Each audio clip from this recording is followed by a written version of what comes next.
It is my pleasure to welcome you to Quadrant Chambers' talk on the Supreme Court case BTI and SEQUANA. I'm Robert Temmink. I'm one of the Silks at Quadrant. I specialise in commercial law and chancery cases. They usually involve a bit of fraud. There's often some insolvency. And I'm completely delighted to be able to introduce on my right Nicola Allsop, who is a member of Chambers specialising in the same sort of work as I do, fraud, insolvency, and company law. She is also, like me, called to the bar of the British Virgin Islands and is described in the legal directories as extremely bright, being an excellent communicator and being brilliant, both technically and commercially. So nothing to live up to at all. By contrast, on my left, I'm delighted to introduce my roommate in Chambers and friend Turlough Stone. He does a mix of commercial disputes, specialising particularly in banking and financial services law. He is described in the legal directories as being marvellous to work with and a smooth operator at the bar. That is not about his bar work, but more about his work at the commercial bar. He's also described as simply excellent, extremely bright, and being user-friendly. And with that proviso, I'm now going to hand over to Turlough to kick us off. Thank you, Rob. All Supreme Court decisions are important, but some are often heralded as momentous. And that is the case with the Supreme Court's recent and much anticipated decision in BTI 2014 LLC and SEQUANA SA and others. Indeed, in her judgment, Lady Arden described it as being as momentous a decision for company law as this court's recent decision in Patel and Mirza was for the law of illegality. The appeal was the first opportunity for the Supreme Court to consider the existence and content of the so-called creditor duty on the part of a company's directors, and if such a duty were found to exist, to consider when and in what circumstances it is engaged. Creditor duty here means an alleged duty on the part of directors to consider or to act in accordance with the interests of the company's creditors when the company becomes insolvent or when it approaches or is at a real risk of insolvency. The creditor duty is also known as the rule in West Mercia after the 1988 Court of Appeal decision in West Mercia Safetyware and Dodd. That this issue of considerable importance for company law should only have arisen for consideration by the highest court in the land as late as May 2021, which is when the hearings took place, is quite surprising.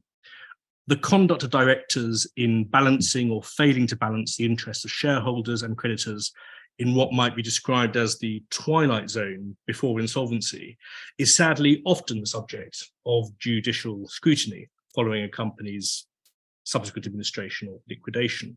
And one might have thought in those circumstances that the question of whether any duty extending beyond the statutory relief for wrongful or fraudulent trading exists, and when it arises and what it consists of, one would have thought that all those issues would have been definitively established at the highest level before now. Following the handing down of its decision in October of last year, it took the Supreme Court nearly a year and a half to produce its decision. We do now have the view of the highest court in the land, or more properly, the views of its justices on this issue. A number of questions arise from the 159 pages of judgments, and the prose is pretty turgid, even by Supreme Court standards. It's hard to wade through. First, what exactly has been decided? Second, just as important in a way, what hasn't been decided and what has been left open by the Supreme Court? Third, what are the practical implications of the decision for directors, for insolvency practitioners, and for those who advise them? Obviously, it's of critical importance that directors should know when their duty to creditors is triggered and what weight they must give to the competing interests of creditors and shareholders as the fortunes of a company change and as it slides towards insolvency. It's our task this evening to answer those questions, or to at least attempt an answer to them. looking in detail at the judgments, Robert will take you through what the Supreme Court decided. Nicola will then consider the extent to which significant issues were left undecided. I will start things off by setting out the context, looking at the facts and the appellate history of the case. As far as the facts are concerned, they were complex, but stripped to their essentials, they are as follows, and please bear with me. SEQUANA was the parent company of a company known as AWA.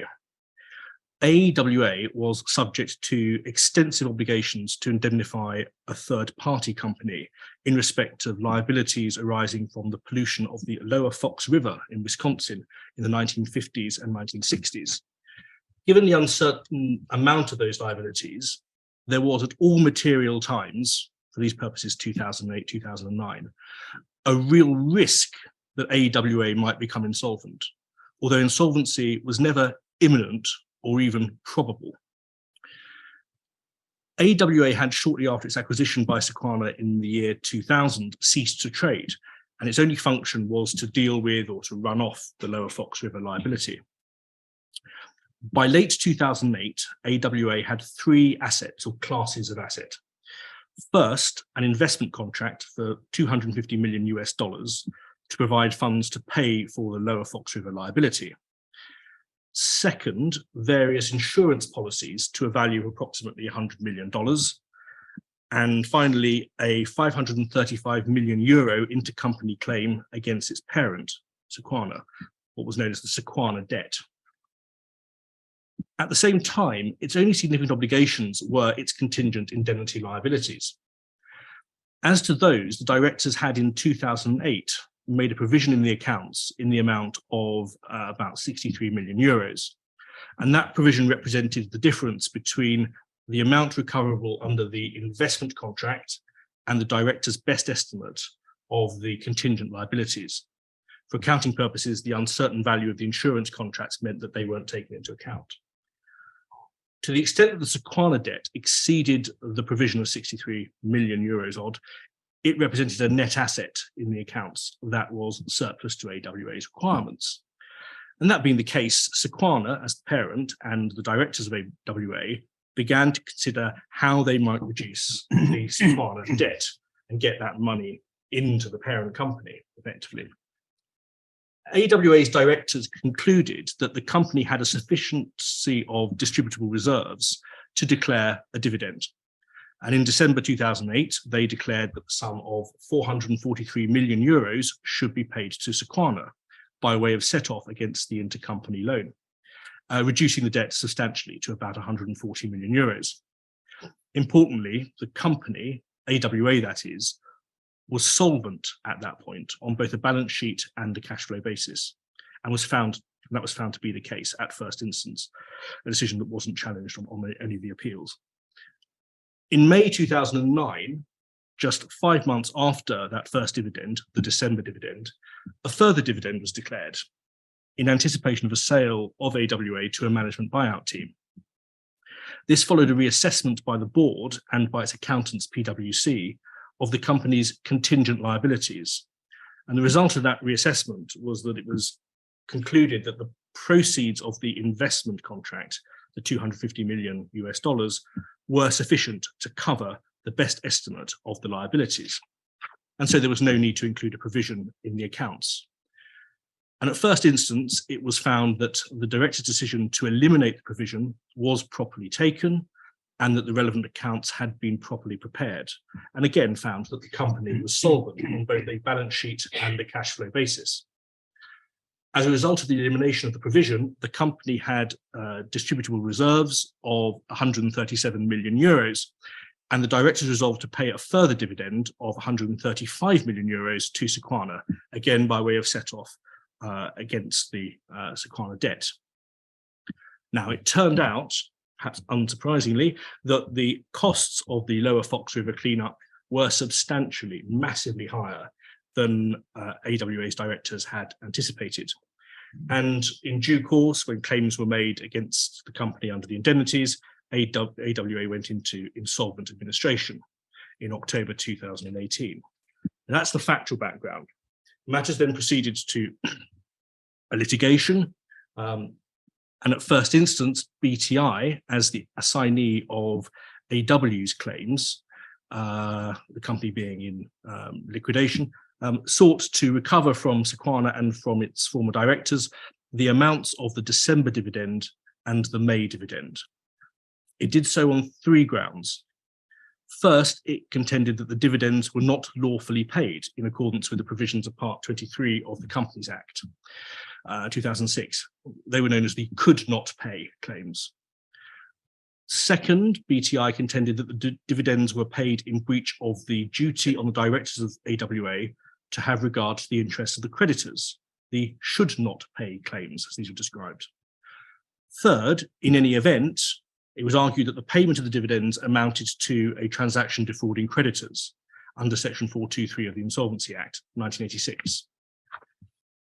After a 32-week trial, and in a formidably compendious judgment, Mrs. Justice Rose, as she then was, dismissed all the claims as they related to the December dividend, and no appeal was brought against that decision. As regards the May dividend, she also dismissed the could not pay and the should not pay claims. However, she did give judgment against SEQUANA on the Section 423 claim, concluding that the March dividend had been declared for the purposes of putting assets beyond the reach of creditors in the event that the Lower Fox River liabilities exceeded the company's assets. BTI appealed against the decision on the May dividend should not pay claim, but there was no appeal against the decision on the could not pay claim. SEQUANA cross-appealed the Section 423 judgment. When it got to the Court of Appeal in 2019, both BTI's appeal and SEQUANA's cross-appeal were dismissed, save in one irrelevant respect, by the Court of Appeal in an extensive and detailed judgment of Lord Justice David Richards.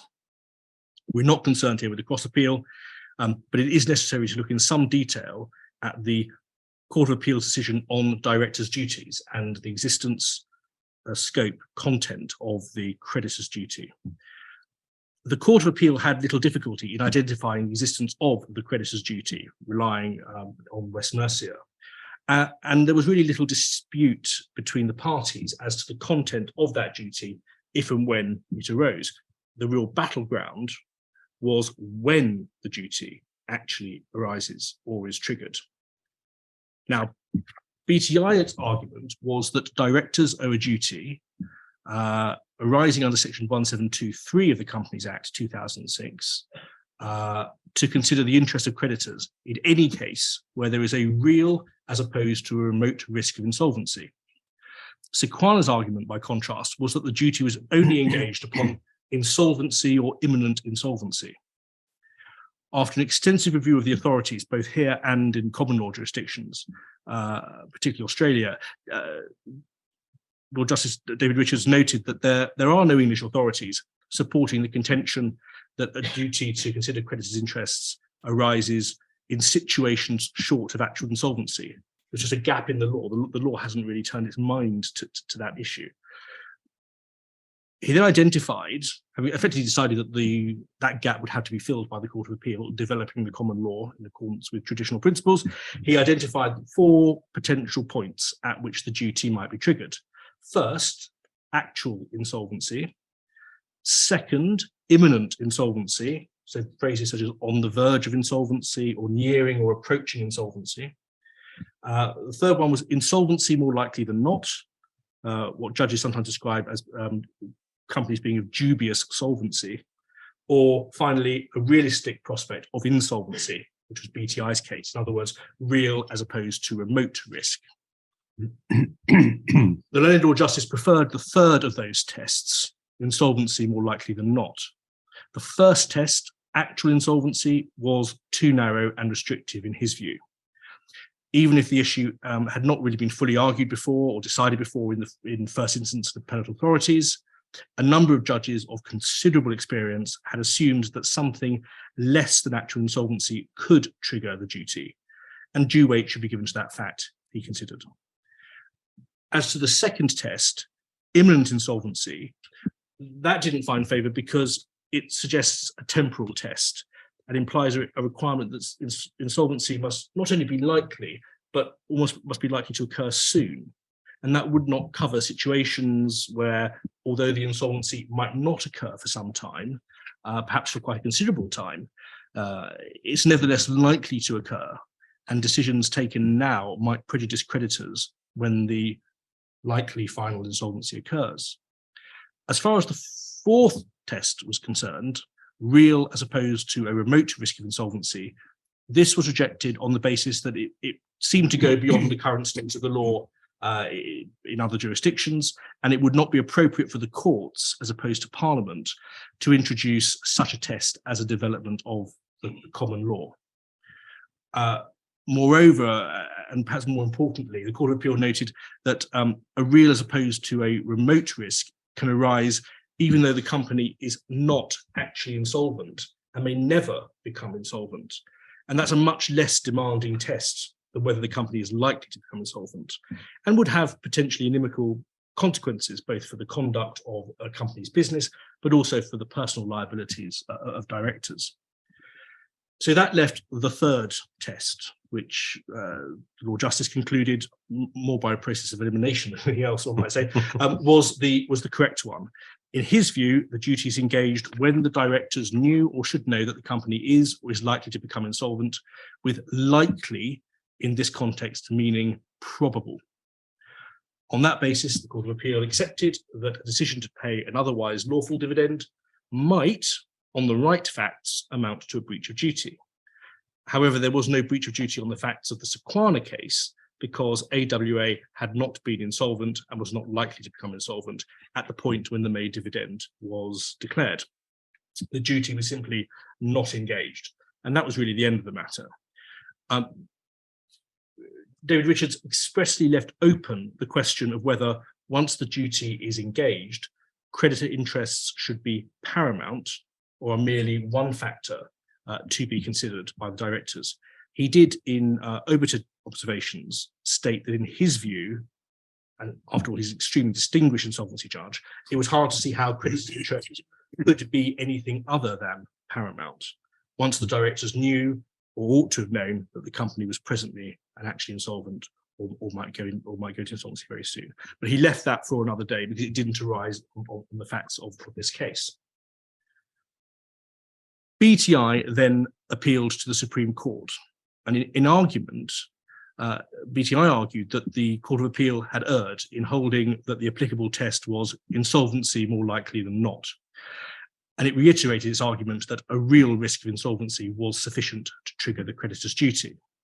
The respondents, however, argued that the Court of Appeal had been wrong to conclude that there was a duty at all, and that the duty, if it did exist, could apply to a dividend, which is otherwise lawful, and that it could be triggered short of actual or possibly imminent insolvency. As a fallback, if they said they were wrong on all of that, then they accepted the formulation of Justice Richards. So there were four questions before the Supreme Court. Number one, is there a common law duty at all? Number two, if so, when is that duty engaged? Three, what is the content of that duty when it's engaged? And finally, can the creditor duty apply to a decision by directors to pay an otherwise lawful dividend? These four questions exercised the justices for, as I've indicated, quite a time. After nearly 18 months and 159 pages, they eventually produced their answers, and Robert is now going to tell you what they were. Oh, isn't this a load of old fancy lawyer nonsense? Remote rather than real, imminent rather than probable. Isn't it dancing on the head of a pin? Likely, what's likely? I don't know. Turlough and I were having a little chat before we came in and talking about when Nick Phillips set up the Supreme Court, and he had advocated only having one judgment, only one speech, as they were in the House of Lords, possibly with the inclusion of a dissenting judgment, if not.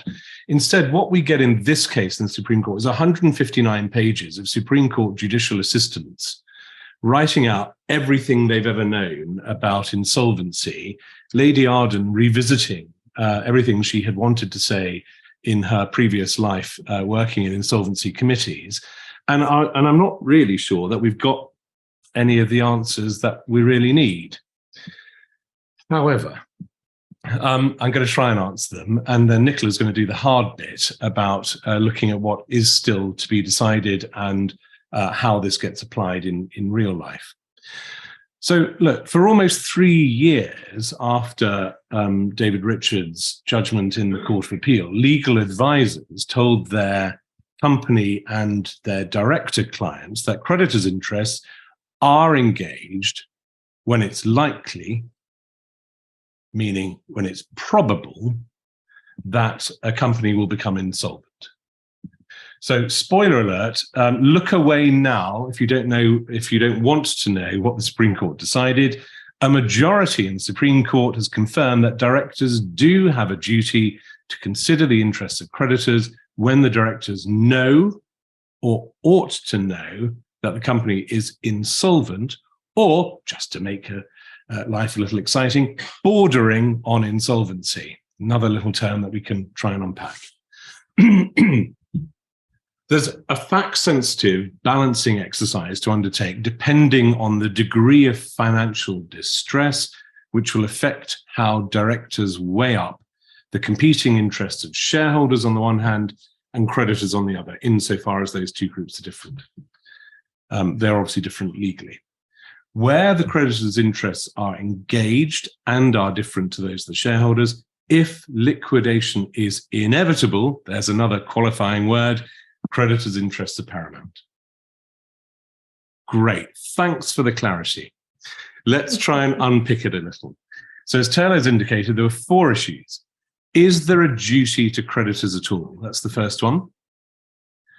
If so, when is that duty engaged? What does the duty entail, assuming there is one? And finally, can the creditor duty overreach a decision by directors to pay an otherwise lawful dividend? So, is there a common law creditor duty at all? Another spoiler alert, yes and no. And Nicola's going to deal with the no. Section 172 of the Companies Act says that directors are required to act in a way which they consider, in good faith, would be most likely to promote the success of the company for the benefit of its members as a whole. That's just what the statute says. And when I say that's just what the statute says, all the statute does is codify the common law duty of care, common law duty, not of care, but to act in good faith in the best interest of the company. That was the purpose of that section. Now, according to Lord Reid, and the other justices agreed, although commonly referred to as the creditor duty, there is in fact no duty owed to creditors separate from the director's fiduciary duty to the company. So we're going to be talking, and we have been talking about the creditor's duty, and Lord Reid says, no, it isn't really a creditor's duty other than what we get from the statute. And what happens if the creditor's duty is breached? Has a creditor got a cause of action against the company or the directors? No, according to Lady Arden. She said there's no rule of law which entitles creditors, either directly or derivatively, through the company, to sue the directors if they don't comply with the creditor duty. I'm not going to spoil, there are only spoiler alerts I can have in one little section. So Nicola's going to unpack that a bit in a few minutes, but fundamentally, I will spoil it. There's a breach of statutory duty. That's all I'm going to say. Ruined now, I'm going to go home. What Lord Reid said was that there's a rule which modifies the statutory position under section 172, such that when it applies, the company's interests, for the purpose of that section, are taken to include the interests of its creditors as a whole. So that's how we get it in. The court came to the conclusion that there was a creditor duty in that way I've just defined, sort of statutory duty, by 3 different routes, really. First, historic cases. As Turlough said, first time that this had ever come to the Supreme Court. There was loads of stuff at first instance and a little bit on appeal. And there's quite a lot of decision-making in New Zealand and Australia. And of course, there's the West Mercia case, the Court of Appeal case. Although I have to say, Lady Arden was pretty dismissive about the West Mercia case. I'm going to read what she said. Until this appeal, she said, it was not clear what West Mercia does decide. And in some respects, the rule in West Mercia will remain unclear even after these judgments. Thank you. So historic cases, that was route one. Secondly, statute. The majority in the Supreme Court found that section 172 of the Companies Act, which states that the duty in 172 subsection 3 says that the duty in 172 subsection 1 has effect subject to any enactment or rule of law requiring directors in certain circumstances to consider or act in the interest of the creditors of the company. And that, said the court, confirmed the existence of the creditor's duty. Lady Arden didn't agree with that. She disagreed, saying that if Parliament had intended to create a creditor duty, it could have done so. It could just have defined what it was and when it applied and stuck it in the statute. So historic cases, statute, and finally commercial justification. So for so long as a company remains stable, the interests of creditors should, in principle, be more or less aligned with that of the company's shareholders. Both have got a financial interest in the outcome of the company and in its continued financial performance. But as Lord Reid said, the creditor's interests do not require to be considered as a discrete aspect of the company's interest for the purposes of directors' fiduciary duty to the company. But that position changes in an insolvency scenario. I'm saying insolvency scenario because it's not just liquidation, it's also insolvent administration and those sorts of things. So I'm using that as a bit of a catch-all.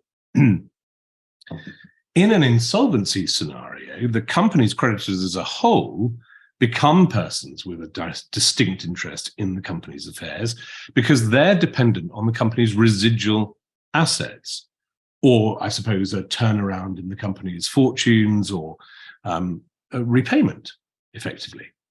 And it's that shift in relative economic interests where the company is nearing insolvency, there's another qualifier, which provides the commercial justification for acknowledging a creditor duty.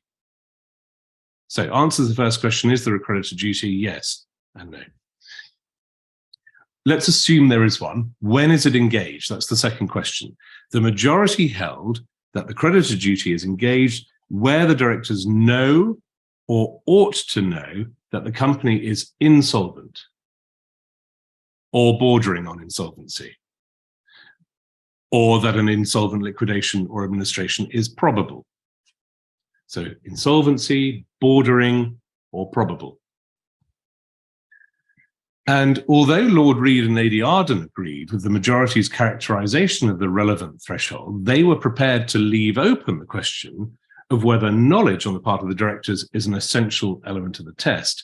And having already trampled all over Nicola's segment, I'm not going to trespass on what she's talking about, but I would just make this point. The court had no submissions on the meaning of the word insolvency. That was the best point I was going to make. Sorry, not sorry. Lord Reid thought it meant balance sheet or cash flow, or what he called commercial insolvency, but we perhaps will have another look at that in a minute. So the third question, Supreme Court was asked to decide, what's the content of the creditor duty? Well, that wasn't actually decided by the court because on the facts, it was held not to have been engaged. But we've got some obiter comments, so we know roughly what they were thinking. Basically, it's this: the more parlous the state of the company, the more the interests of the creditors will predominate, and the greater the weight which should be given to their interests as against the interests of shareholders. That's what Lord Reid said. Lord Briggs preferred a different way of expressing it. He preferred a light at the end of the tunnel metaphor. Much will depend, he said, upon a realistic appreciation of who, as between creditors and shareholders, have the most skin in the game, i.e., who risks the greatest damage if the proposed course of action does not succeed.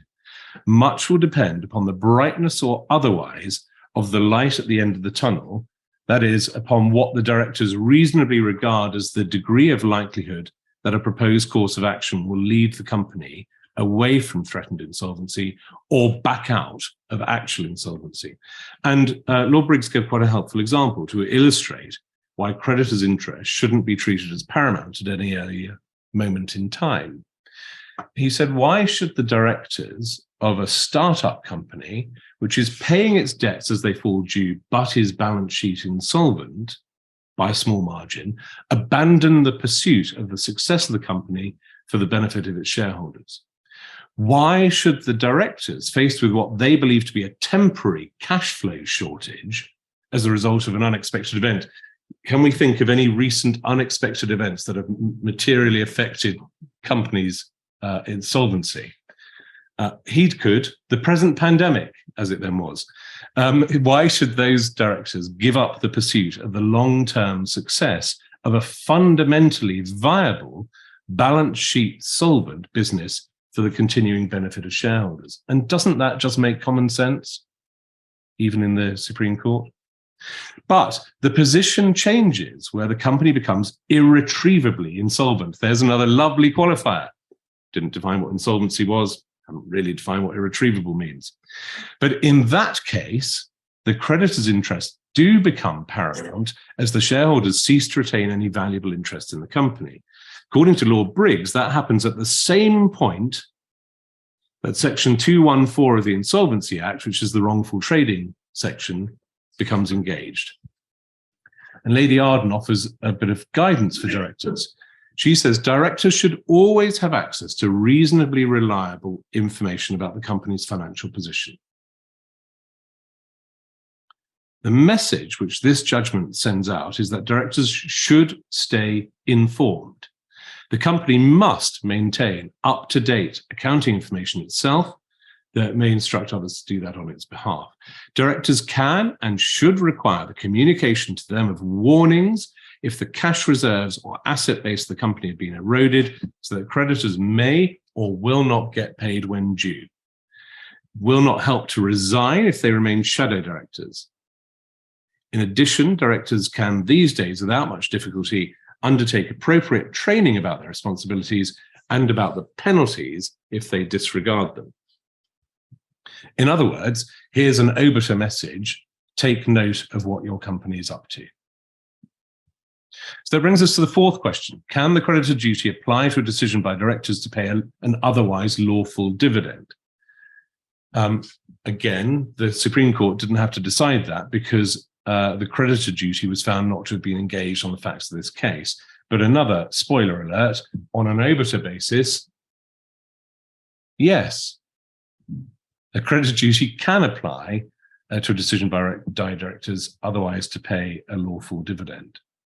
But the Supreme Court noted that in principle, the creditor duty can apply to that decision to make an otherwise lawful dividend for two reasons. And I think these do make sense. First, Part 23 of the Companies Act, which regulates the payment of dividends, as you all know, is stated as being subject to any rule of law to the contrary. And given that the creditor duty is part of the common law, it's therefore not excluded by Part 23. And secondly, under Part 23, whether profits are available for distribution is determined on a balance sheet basis. Of course, we all know that it's possible for a company to have a balance sheet surplus while at the same time being cash flow, or as some of the law justices put it, commercially insolvent.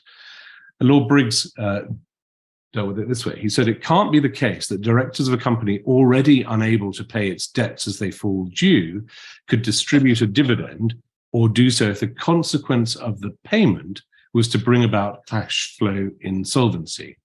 To do so in those circumstances would be to take a foolhardy risk as to the long-term success of the company by exposing it to the real risk, or at least a gravely increased risk, of being wound up. So I think that's what I want to say about what the Supreme Court decided. And having trodden on Nicola's toes at least twice, I'm going to hand over to her, and then maybe we can pick up some of the other points in a moment. So this won't be a spoiler alert. I'm going to talk about what the Supreme Court didn't decide. And I'm going to start with a couple of points on which the Supreme Court did make findings, but made negative findings, because I think there's some useful ramifications which flow from those 2 points. And then I'm going to move on to 4 points that the Supreme Court left open. So the Supreme Court declined to find, as we know, that there was a self-standing creditor duty. I don't think I have ever read a judgment in which the judge or the members of the court have referred consistently and used a label which they all agree is entirely wrong. And so there is no self-standing creditor duty. All there is a director's fiduciary duty to act in the interests of the company. Now, that has at least 2 ramifications. First, as Lady Arden explained, if the directors owe a duty to promote the success of the company for the benefit of creditors, then that might require them to take steps to maximise the value of the company's assets available for distribution and liquidation, for example. But that's not what this rule is dealing with. This rule is intended to protect creditors from harm. It's not a requirement for the directors to run the business for the benefit of creditors. And the Supreme Court was keen to avoid what Lady Arden described as the problem of having 2 masters. That's the company directors having in parallel to run the business for the benefit of the shareholders and the creditors. And one can immediately see that there might be a conflict in that situation. Second ramification, a failure to have regard to the interests of creditors is not actionable by the creditors. And so the cause of action does not vest in the creditors. The creditors cannot sue for breach of the creditor duty, whether directly or derivatively through the company.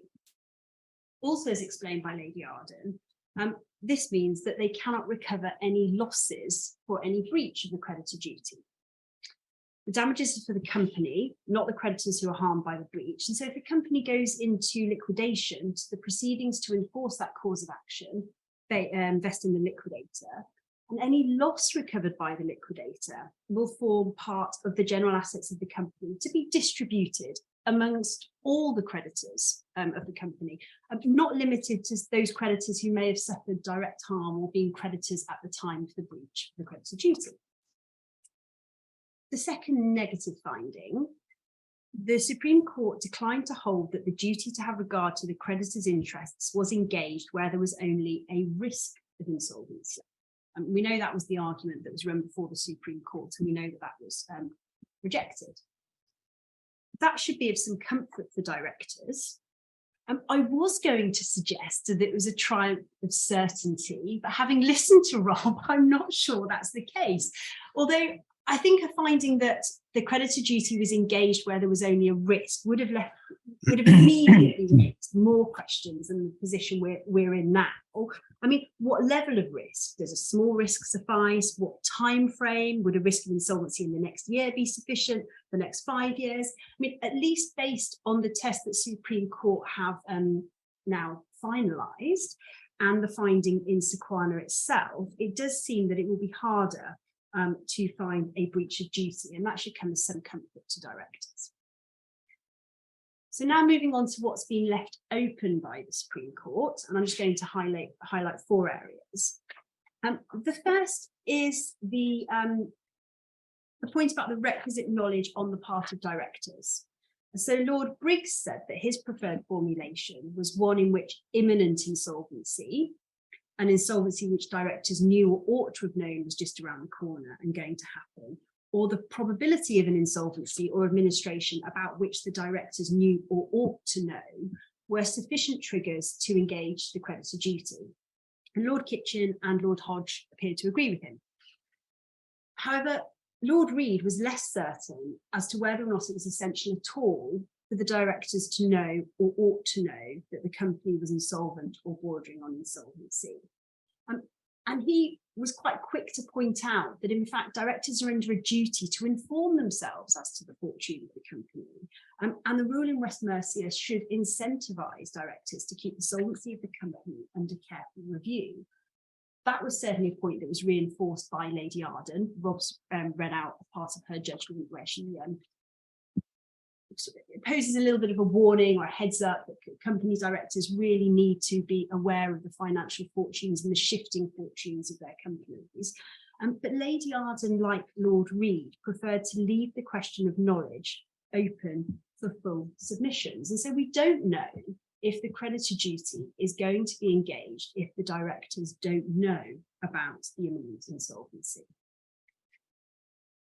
Second question left open. What does insolvency mean for these purposes? Lady Arden seemed quite critical of the submissions or the assistance that was given to the members of the Supreme Court. She said that we had very little assistance in submissions on the meaning of insolvency for the purpose of the rule in West Mercia. Lord Reed expressed a provisional view. He said the starting point should be a reference to the tests in the Insolvency Act. So that's the test in 123(1)(e), which is cash flow or commercial insolvency, and the test in 123 subsection 2 being balance sheet insolvency. And Lady Arden agreed with Lord Briggs that the starting point was probably the statutory provisions. So insolvency probably means cash flow or balance sheet insolvency. But Lady Arden was also quick to point out that those tests should be applied flexibly. And that's also consistent with what Rob has said, and for example, the COVID pandemic problem. It may be that insolvency excludes temporary insolvency caused by a cash flow shortage or unexplained or one-off events such as the COVID lockdown. But we'll have to wait for future cases to see if that's the case. The third area which was left open: what is the content of the creditor duty? So what are the directors required to do when the duty arises? Well, there were some observations, obiter observations, as to the content of the creditor duty, but no definitive guidance was given. The Supreme Court all expressed slightly different views. Rob's dealt with the helpful observations. I just wanted to highlight one point, and that's that the Supreme Court emphasised the duty to the creditors is to the creditor body as a whole. Now, of course, at first blush, that seems consistent with the cornerstone of our insolvency law and the key provisions of our Insolvency Act, such as the law relating to preferences, for example. But it strikes me that it may well be easier said than done in practice to treat all creditors the same. And the reality is that a company in financial distress may have to prioritise some creditors over others. And that is from time to time accommodated within our existing law.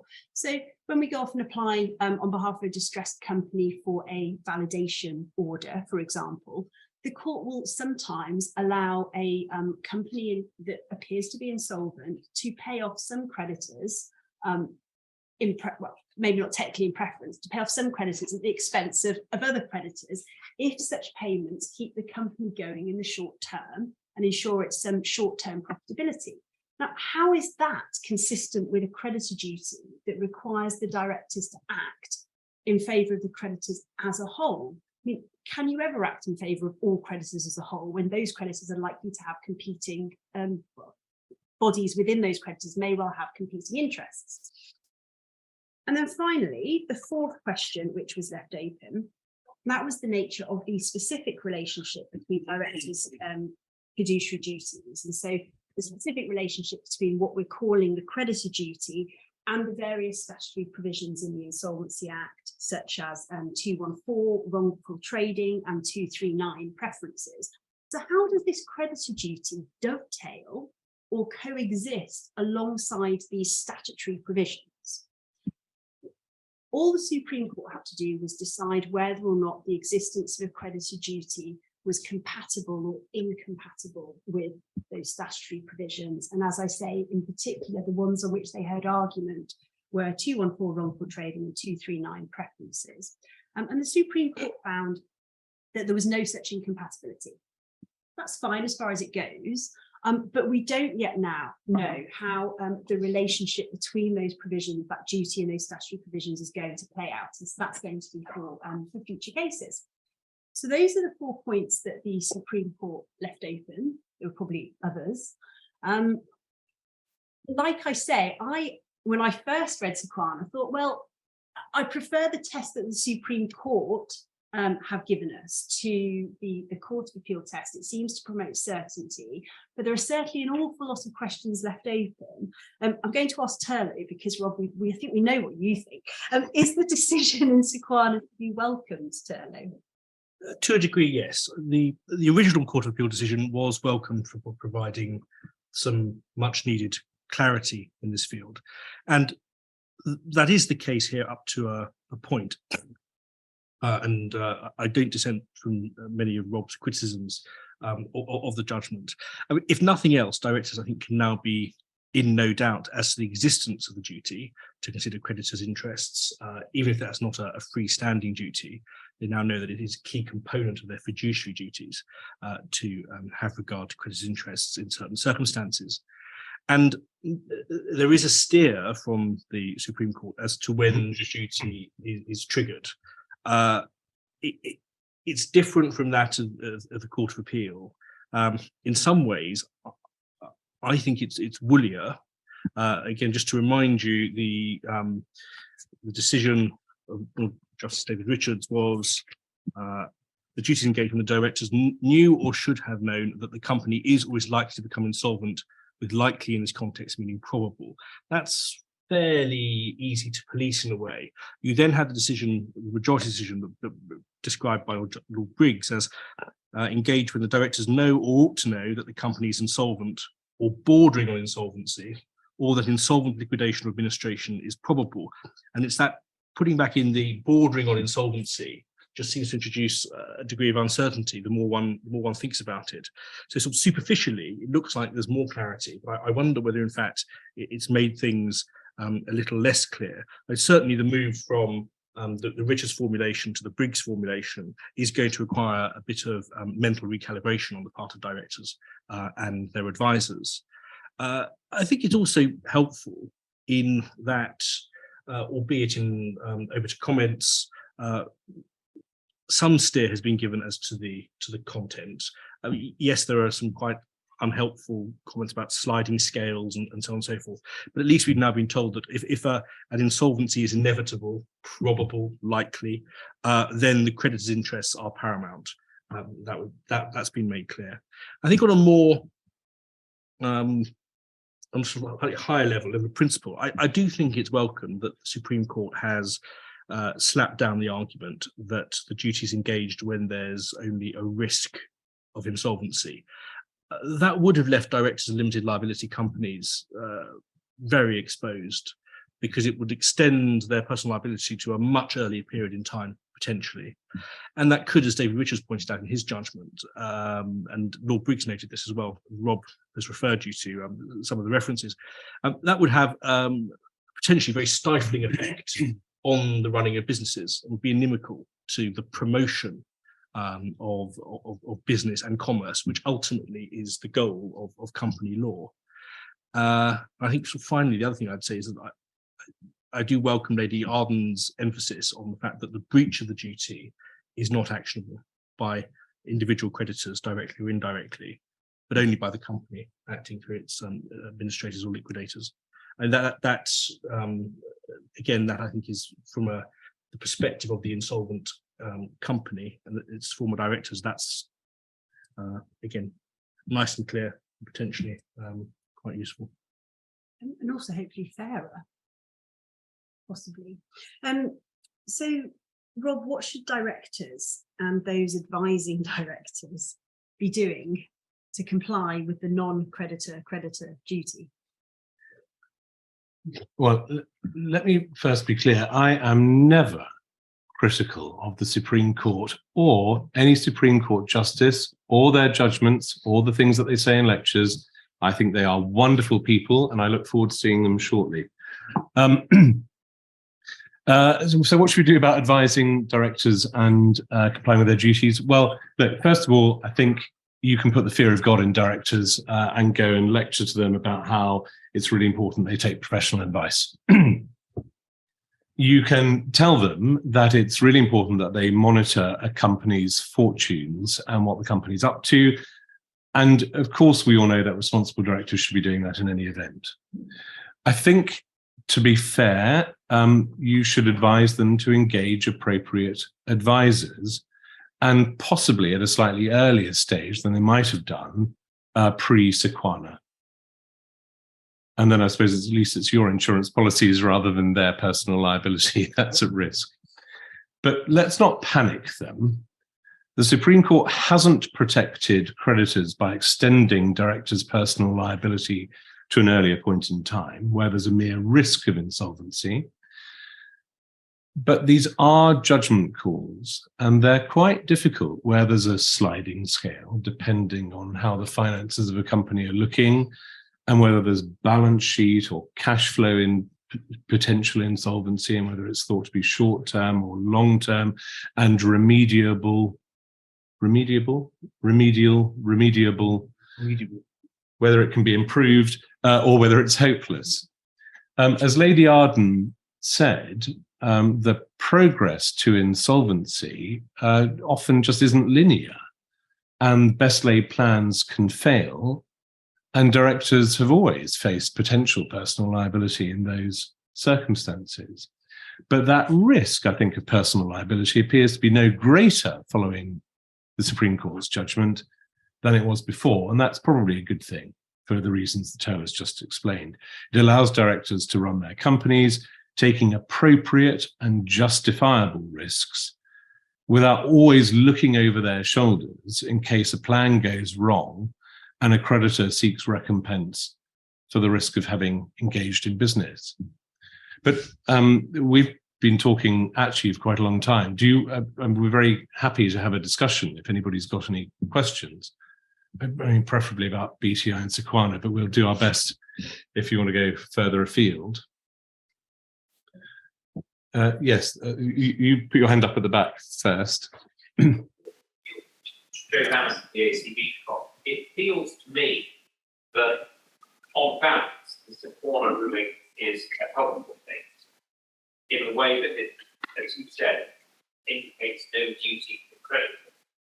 As an advisor, I don't think there is a cause to be scared about the idea of a sliding scale in the judgment court, because to a sense, I think the decision confirms what we've all been doing certainly West Thurston, which is you look at your company, you look at its situation, you then take into account the ruling in Eurostate, balance sheet versus cash flow, insolvency. And you sort of know it when you see it.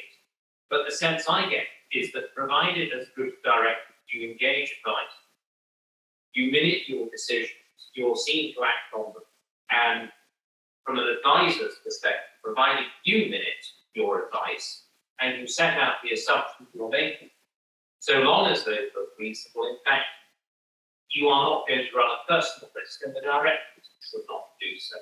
So to me, looking in as an advisor, I find SEQUANA helpful. Well, I think that's a very helpful observation, and I'd like to thank you also for not asking a question, since we don't have to answer it. I completely. I think we all would agree, wouldn't we? Yeah. Yes. To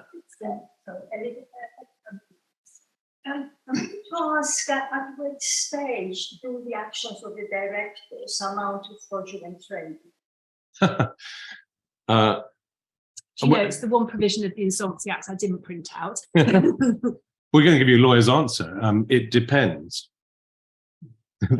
I think we'd have to asking about fraudulent trading. Do you mean fraudulent trading or wrongful trading under the Insolvency Act? No, I would say fraudulent trading. Say if they select to pay themselves bonuses and not pay creditors, when they know they haven't got enough money for all. Yeah. Transaction When they defrauding engage into creditors. businesses, they cannot pay. Yeah, it's 423, a transaction defrauding creditors, perhaps.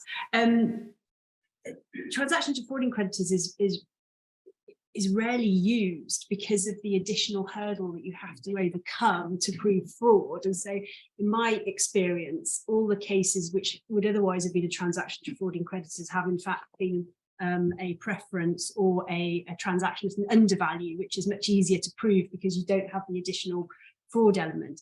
But to answer a slightly different question, just because I've got wrongful trading in front of me under section 214, which applies when the company is going into insolvency, that applies where the at some time before the commencement of the winding up of the company, that person knew or ought to have concluded that there was no reasonable prospect that the company would avoid going into insolvent liquidation or entering insolvent administration. And that person was a director of the company at the time. So you can see straight away that that's yet another test to do with insolvency and knowledge and so on, which is again slightly different to the creditor test in SEQUANA now. So there may be factual circumstances where which fulfill both a wrongful trading case and a breach of creditor duty case. There may be circumstances in which those tests slightly differ. Well, there are hints in some of the judgments that 214 threshold might really be what triggers the duty ultimately, but they don't say so definitively. No. Yes. So to what extent do you think the federal asset protection exercises are impacted by the final decision? I'm thinking, for instance, where you have an owner's lease and a business wrapped in one company, and planning is to think about to separate the owner of asset in one company from the, let's say, successful trading business in the other company. Obviously, creditors are in the picture there. To what extent can companies in their advantage be more confident or not in asset protection exercises without tools in the market? Yeah, that is a really good question. So either Nicola or Turlough can take that one. It may come back to the point Nicola made earlier about it not being clear from the judgment, or entirely clear whether one is talking about the body of creditors as a whole or individual creditors. Lady Arden was quite clear that it's creditors as a whole, but as Nicola has indicated, that sometimes that may work in unfairness. And because one could see in the situation where you might be seeking to disclaim an onerous lease, the landlord under that lease would have a very different interest from the body of the creditors as a whole. The question hasn't really been settled. All of that was in the content of the duty is dealt with in a series of obiter comments which don't gel together all that well. So I would say that was an open question at the moment. Do you want to add anything? No, Turlough, that was excellent. Yeah, I think, that interaction between different parts of the Insolvency Act and the Companies Act has, they rub against each other in a variety of different ways. I think that's a really good question, and I don't think we have an answer to that yet. Well, if there are no further questions, then perhaps those of you who are present in the room, we can invite to join us for a drink outside. And for those who are watching online and for everybody in the room here, will you join me in thanking first Nicola Allsop and Turlough for really interesting talks. And Rob.